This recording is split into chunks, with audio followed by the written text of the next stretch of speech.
ఈ వీడియోలో the girl friend మూవీలో ప్రాజెక్ట్ చేసిన మెయిన్ హిడెన్ ప్రాబ్లం ఏంటి, దానికి సొల్యూషన్ ఏంటనేది చూద్దాం.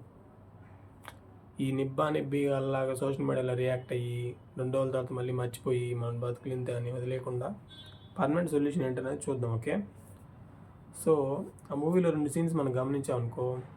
ఒకటి, ఇంటర్వెల్ టైంలో హీరోయిన్ రెస్ట్రిక్షన్స్ అనే 4 గోడల మధ్య నలిగిపోతున్నట్టు ప్రాజెక్ట్ చేసిన విధానం హైలైట్. ఇంకోటి, హీరో వాళ్ళ మమ్మీ అన్ని ఫెసిలిటీస్ ఉన్నా కూడా ఆర్టిఫిషియల్గా బతుకుతున్నట్టు ప్రాజెక్ట్ చేస్తారనమాట. అది కూడా ఒక హైలైట్ సీన్.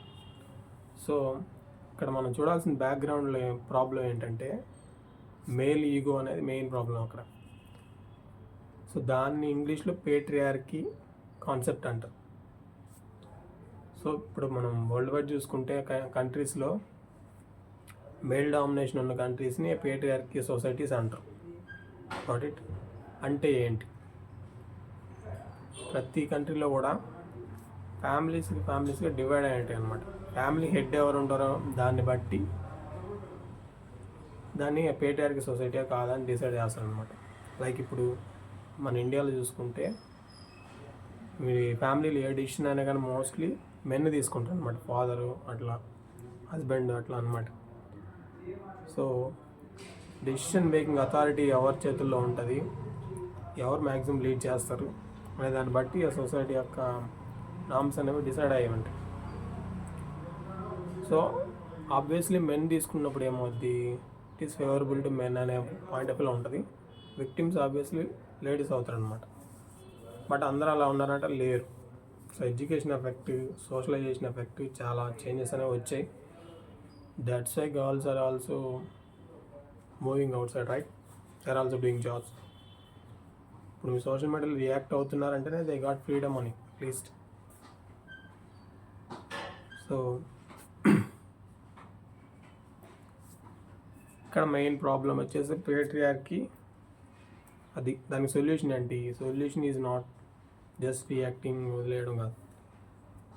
మెయిన్ ఏంటంటే వాళ్ళకి socialisation with spirituality is the main solution. Like మనం చిన్నప్పటి నుంచే పెంచే విధానమే వాళ్ళు ఎలా ట్రీట్ చేయాలి, ఎలా ఉండాలి, ఏంటి అనేది మనం గైడ్ చేయాలన్నమాట. మీరు గమనిస్తే మూవీలో ఒక ఫాల్ట్ కూడా ఉంది. క్లైమాక్స్లో ఆయన ఎలా ప్రొజెక్ట్ చేశాడంటే జస్ట్ జాబ్ తెచ్చుకొని కారులో పోతూ లండన్కి వెళ్ళి సెటిల్ అయిపోయినట్టు అది చూపించాడు అనమాట. నీకు జస్ట్ వాటి వల్ల జస్ట్ కంఫర్ట్స్ అనేవి పెరుగుతాయి. దాన్ని ఏమంటారంటే సర్వైవల్ ఆస్పెక్ట్ అంటారు అనమాట. సర్వైవల్ ఎలా, ఇప్పుడు హ్యూమన్స్కి యానిమల్స్కి ఉండే సిమిలర్ క్వాలిటీస్ అనమాట అవి రెండు. ఏది? ఫుడ్ అండ్ సెక్స్ అనేవి. సో ఇవి యానిమల్ చేస్తాయి ప్లస్ హ్యూమన్స్ చేస్తారు. మనం ఏంటంటే జాబ్ చేసి కంఫర్ట్ సంపాదించుకుంటాం, అవి ఏంటంటే హంటింగ్ చేసి ఫుడ్ సంపాదించుకుంటాం. తేడా ఏం లేదు. సో సర్వైవల్ ఆస్పెక్ట్నే సక్సెస్గా చూపించడం అనేది ఫాల్ట్ అక్కడ.